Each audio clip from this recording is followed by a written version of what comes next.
General Hospital spoilers reveal that Jason had long accepted that peace was not meant for men like him, that every moment of quiet was simply the calm before another inevitable storm. But when Britt returned, carrying a 4-year-old girl with soft brown curls and eyes that mirrored his own, everything in his carefully fortified world fractured. She didn't need to say anything. He knew. In the stillness of the room, when that child looked up and blinked, he recognized her, not with logic, not with DNA tests, but with the same instinct that had kept him alive all these years. The girl was his. Flesh of his flesh, blood of his blood. And in that moment, Jason ceased to be the man he had always been. Everything changed. The weight of years spent in violence. The losses he carried like shrapnel in his chest, the relentless ache of duty, all of it melted away in the warmth of this sudden fatherhood. He felt something deeper than relief or shock. It was joy. Pure, raw, frightening joy that gripped him with more force than any mission ever had. He had a daughter. A real daughter. Not an assignment, not a cover, not a role to play for protection. This was truth. This was permanence. Jason had lived a life defined by the impermanence of love, by goodbyes carved into his bones, but now he had someone he couldn't let go of. Every breath he took was now tethered to a small, vibrant life that had been growing quietly in the shadows, away from bullets, betrayals, and bloodlines that stained the ground of Port Charles. And it changed everything. He began to pull away from the undercurrent of danger that had always followed him. He no longer wanted the adrenaline, the secrecy, or the power that came with it. All he wanted was to be present. He had missed too much with Danny. He wouldn't make the same mistake again. With Britt's return, the past collided with the present in a burst of chaos and clarity. She had disappeared, they said, had died under mysterious circumstances, but she had survived, for this child. She had endured fear and isolation, not for herself, but to protect the most fragile and precious part of their history. Jason admired her for that, even as it made him ache with guilt for not knowing, for not searching harder, for not sensing she was still out there. Now, with this daughter by his side, Jason felt something foreign and terrifying awaken in him, ambition. Not for money, not for territory. Not for control of an empire, but for legacy. He began to imagine what it would mean for his daughter to carry the Morgan name, to inherit not a kingdom built on blood, but a future shaped by protection, resilience, and the love he never thought he could offer.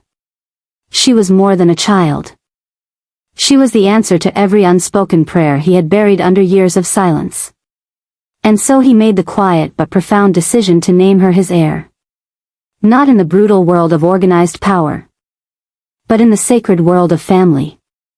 The house that had once been empty and silent now echoed with laughter and footsteps. He started planting roots, hiring tutors, sketching out new routines. Eliminating old contacts, redrawing the boundaries of his life so that no threat could ever come near her. But Port Charles was a place where secrets fermented into danger. The knowledge of a child, especially one born to Jason and Britt, held value to the wrong people. Rumors began to spread. Those who once feared Jason now saw a weakness to exploit. A daughter meant leverage. And leverage meant power. Jason, ever the soldier, was not blind to this. He watched the shadows more carefully now.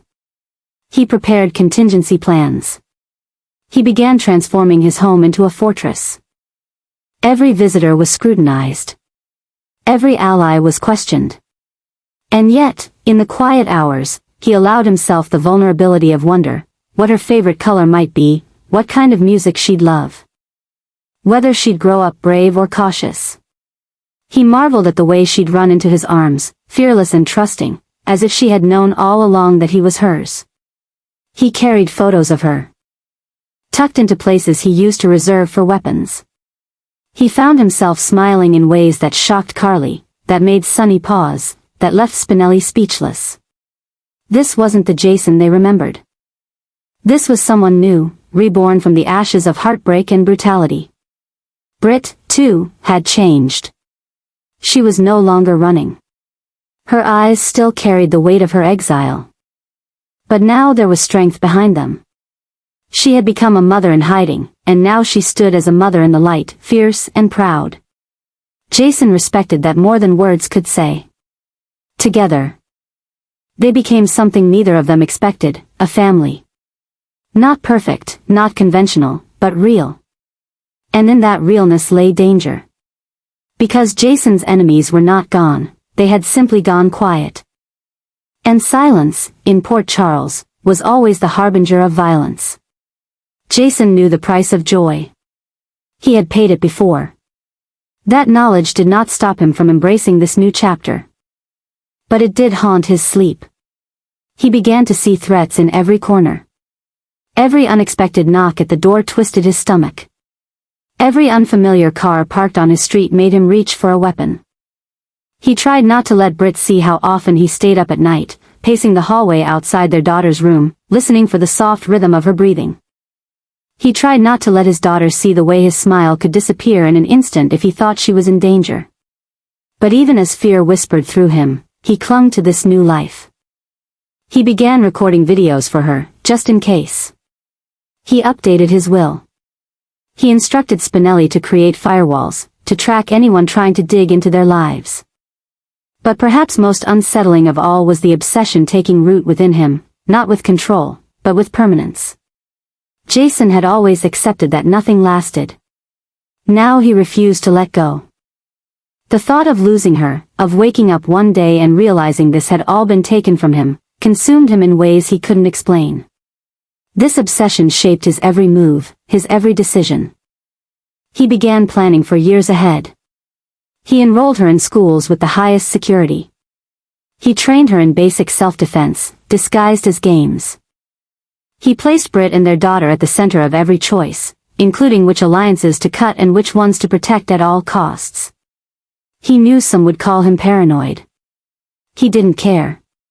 Love, to Jason, had always been dangerous. But this was something deeper. This was legacy, blood, future. Port Charles began to buzz with questions. Who was the little girl seen holding Jason's hand? Was she really his? And if so, what did that mean for the fragile balance of power in the city? Some feared a new generation of Morgan influence rising. Others saw opportunity. But Jason wasn't interested in any of that. He didn't want his daughter to inherit fear, only strength. Not a throne, but a home. Yet the city was not built for such dreams.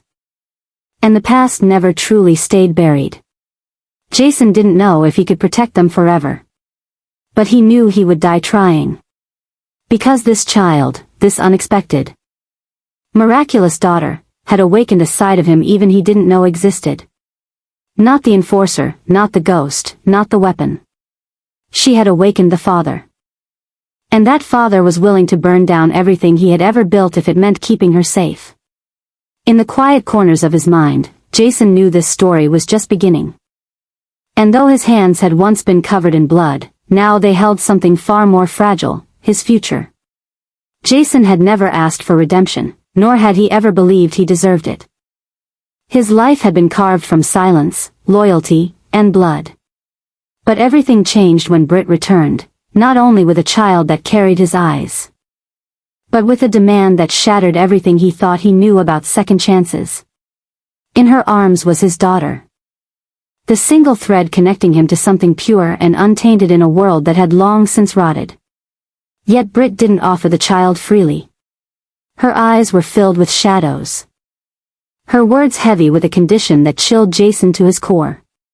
She would only let him become a father, truly and wholly, if he did one thing, revenge.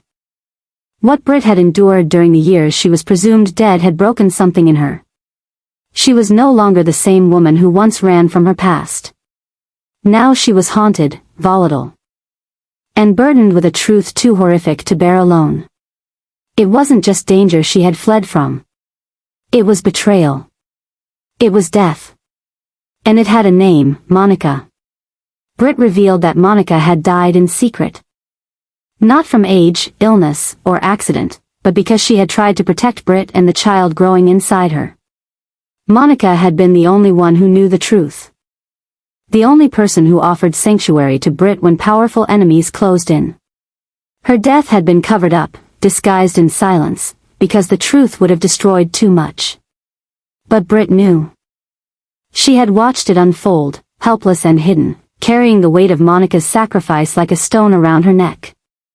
Jason had always known Monica as the one anchor of decency in his chaotic life. She had loved him when others feared him, had forgiven him when he couldn't forgive himself. And now, the woman who had tried to give him a future was gone, because she had tried to protect that future. And Britt, shaken and changed, demanded that Jason avenge it. Only then, she said, could he claim his daughter fully, not as a visiting shadow or distant protector, but as her father in truth and presence. This ultimatum didn't come from cruelty. It came from trauma. From a place so raw and scorched that even love couldn't heal it. Britt couldn't move forward until justice had been served. She couldn't hand over her daughter to a man who wouldn't fight for the woman who died to save them. Jason understood. And yet, something in him twisted. This wasn't just about revenge. It was about transformation. Britt was no longer asking him to step up as a father, she was asking him to burn his soul all over again to prove he was worthy. Jason didn't hesitate. The moment Britt spoke Monica's name, the fire lit inside him. All the softness that had come with fatherhood, all the peace he had started to grasp, was buried beneath a fresh avalanche of rage. He began retracing every step Monica had taken before her death. Every person she had contacted, every trace of communication with Britt. What he found sickened him. Hidden files. Suppressed footage. Erased reports. Someone powerful had wanted Britt dead, and when Monica stood in their way, they silenced her. Jason became relentless. He moved in silence, dismantling networks one by one. Not for money. Not for power. For Monica. For the woman who had loved him as a son, who had died so his daughter could live. As the trail grew darker, he uncovered names tied to people he once called allies. He found traces of the WSB, whispers of rogue operatives, and files marked for deletion that detailed Monica's final days under surveillance. Port Charles had no idea what was coming. Jason no longer walked the streets as a protector or enforcer. He was a storm wrapped in human form, tearing through every lie that had been built to hide the truth. Britt watched from a distance, torn between fear and admiration. She had wanted justice. She hadn't expected a war. But Jason had always been like this, silent until provoked, and then unstoppable. And as he hunted those responsible, a new obsession took hold. Not just with vengeance, but with the memory of Monica's quiet strength. She had died believing Jason could be more than a weapon. That belief burned in him now. He would honor her by giving Britt and their daughter something more than survival. He would give them peace. But peace, as always, came at a cost. Jason began pulling away from the few allies he had left. He no longer answered calls. He refused to explain where he went or what he did. Even Carly, who had stood beside him through countless wars, could feel him slipping into something dangerous. The only person he saw regularly was his daughter, who remained blissfully unaware of the blood-soaked trail her father was carving for her future. Each night, Jason returned home covered in silence and the weight of new secrets. He tucked his daughter into bed with trembling hands and listened to her breathe as if that sound alone could anchor him to the world. But Britt saw the toll.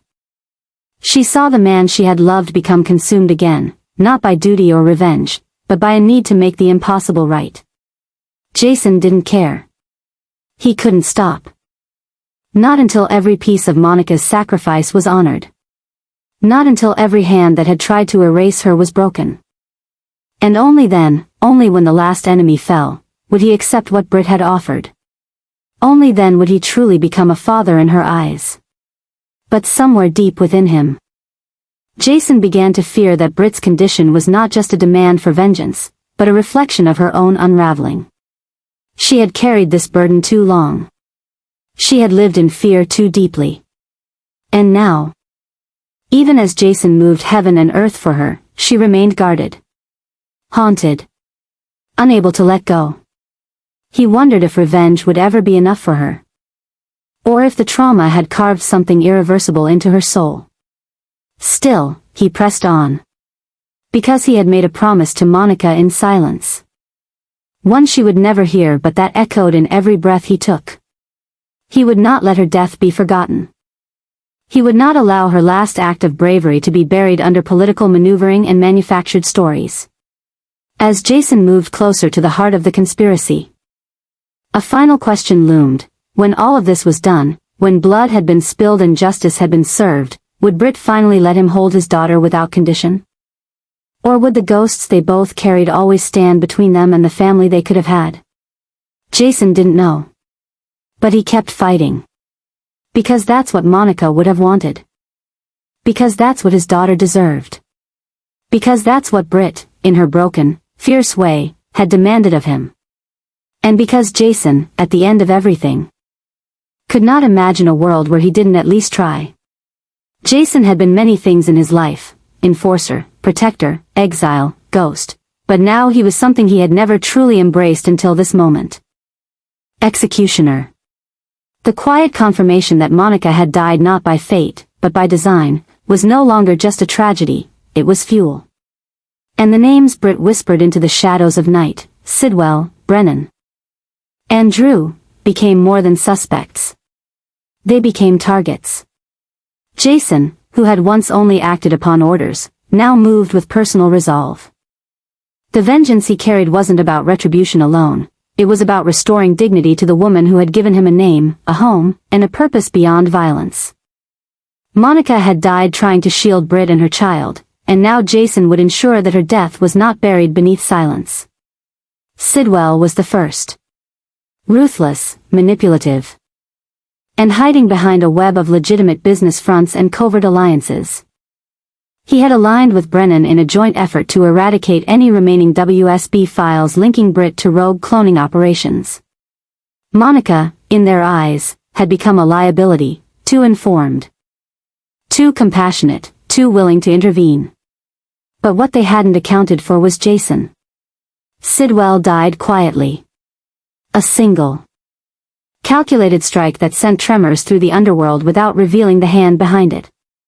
Jason left no evidence, no trail, only fear. Those who found Sidwell's body knew the message. This was not a rival cartel. This was someone with precision, patience, and rage. Brennan was harder to reach. Shielded by diplomatic immunity and covert ties, he thought he was untouchable. But Jason's fury was not constrained by laws. He tracked Brennan's movements across ports, shadowed him through embassies, and waited. When the moment came, Jason dismantled Brennan's security team methodically, one by one. The final moment wasn't a firefight. It was surgical. Brennan's last words never escaped the room. Jason ensured that Monica's name was the last thing he heard. The world never knew what happened to Brennan. He simply vanished. But in Port Charles, the silence around Monica's death cracked just enough to let truth bleed through. Then came Drew. This was not just revenge. It was betrayal. Jason had trusted him, called him brother in another life. But Drew had been compromised, drawn in by the promise of power, of access to secrets only the WSB could provide. When he discovered Monica knew the truth about Britt and her child, he didn't protect her, he delivered her to those who would silence her. Jason had spared him before. Not now. Drew's descent was slower, more psychological. Jason wanted him to feel the weight of what he had done. He let Drew see Sidwell's disappearance. He made sure Drew read about Brennan's vanishing. He watched as paranoia began to gnaw at him. As isolation tightened around his former ally like a noose. The final confrontation wasn't grand. It was quiet, personal, inevitable. Jason stood before Drew not as a soldier but as a son. The betrayal didn't need words. Drew, realizing too late that Jason had learned the truth, offered no resistance. In the end, Jason gave him a mercy he didn't deserve, an end without spectacle. but with finality. 3 names. 3 deaths. A silent purge that shifted the balance of power in Port Charles without a single headline. But this was more than a mission. This was Jason's rebirth. For years he had been a shadow, a tool used by others. Now he was a force of his own making. He had created a new doctrine, one of honor, blood, and unrelenting justice. And yet, as the smoke cleared, the world did not celebrate. Port Charles trembled, unsure if the man who had returned from the dead had become something more dangerous than they'd ever known. Britt watched it unfold with silent dread. She had asked for revenge but hadn't anticipated the storm she'd summoned. Jason wasn't just avenging Monica.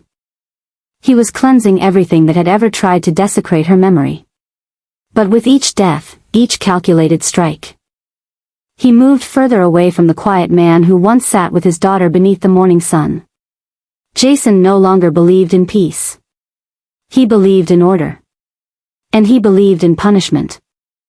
Monica's death had awakened something absolute in him, a resolve to reshape the world around him so no one he loved would ever suffer in silence again. He didn't wait for threats to emerge. He hunted them. He silenced them. He became the reckoning that Port Charles hadn't seen coming. But vengeance, even when righteous, leaves scars. Jason began to feel the emotional weight of his actions not in blood, but in distance. Danny no longer saw him as just a father, but as a ghost who returned with colder eyes.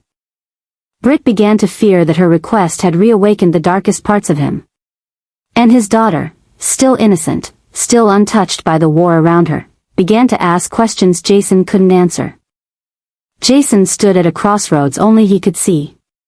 He had fulfilled his promise. Monica had been avenged. The ones who had orchestrated her murder were gone, their legacies erased in silence. But now came the harder part, choosing whether the man who had done this could still be a father, a partner, a man with hope. Or whether he had burned too much of his soul to ever return. Port Charles held its breath. The Morgan name now echoed not just with power, but with finality. And somewhere, in the quiet corners of the Quartermain estate, Monica's spirit lingered, watching the son she loved become both the sword and the shield. The storm had passed, but the aftermath had only begun. Jason had never envisioned a future rooted in domesticity, not with the life he had lived, not with the blood on his hands and the ghosts in his past. Yet as the dust settled from his brutal campaign of vengeance, as the names Sidwell, Brennan, and Drew faded into the silence of history, something unexpected took shape. In the stillness of his grief for Monica, and in the ferocity of his love for the daughter Britt had brought back into his life, a new clarity emerged. He no longer wanted to exist on the margins of love and family. He wanted to build something lasting. Something real. Something Monica would have been proud of. And so he began to make the kind of decisions that once felt foreign to him, not out of necessity, but out of desire. He reached out to Sam. Not to rekindle anything lost, but to discuss what had always mattered more than their fractured past, Scout. He wanted his daughter home. Not just for visits or weekends, but home, where she could grow up with her half-sister. Where she could have a father present and not just protective. Danny was already part of his daily rhythm, the son who had silently carried the weight of Jason's absences without complaint. But now, Jason wanted more than just shared custody and quiet glances across thresholds. He wanted Danny with him. He wanted Scout with him. And he wanted them to know each other, not as fractured memories or siblings bound by name only, but as a real family. When he told Britt what he planned to do, she didn't argue. She didn't resist. She simply nodded, as if she too had reached the same truth. The child she had protected in secret for years would now have a family that stretched beyond mother and father. She would have siblings. She would have laughter that echoed down hallways, dinners where stories were shared instead of secrets, and a father who would walk through fire for her without hesitation. The house Jason chose wasn't opulent. It wasn't guarded by iron fences or cloaked in shadows. It was warm, private, with rooms that caught the sun just right in the mornings. There was a backyard big enough for a swing set, and a tree just sturdy enough to build a fort. It wasn't a fortress, it was a home. And into that space, he welcomed Danny first. The tension in his shoulders softened. The questions stopped lingering behind his eyes. Scout came next. It took time, patience, and more than a few hard conversations with Sam. But eventually she agreed. Scout was young enough to adapt, but old enough to remember. She needed assurance. And Jason, for the first time in his life, gave it freely, not with words, but with presence. Every bedtime story, every ride to school, every quiet conversation at the kitchen table became proof that he wasn't just returning, he was staying. Britt adjusted quickly. She had always lived in extremes, but now she was learning how to exist in the quiet in-between. She stopped flinching at loud knocks on the door. She stopped checking the locks 3 times before bed. In this new life, she found not just safety, but companionship. Jason was not the man she had once fallen for in stolen moments. He was better now, slower to anger, quicker to listen, more rooted. He cooked breakfast with the kids, mowed the lawn on weekends, and carried their daughter on his shoulders during walks through the park. And slowly, impossibly, Port Charles began to see the shift. Carly didn't ask questions, but she watched with guarded hope. Sunny, distant now, respected the transformation from afar. Sam, though cautious, could no longer deny that the man who once vanished into shadows had become someone she barely recognized, stable, protective, grounded. Elizabeth saw it too. So did Spinelli. And each time someone from Jason's past looked into his new life and saw the impossible becoming real, a new kind of legacy took root. This wasn't a second chance. It was a first, for all of them. Scout, Danny, and Britt's daughter, 3 children who should have grown up on the periphery of violence, were now finding joy in the mundane. Breakfasts where cereal was spilled.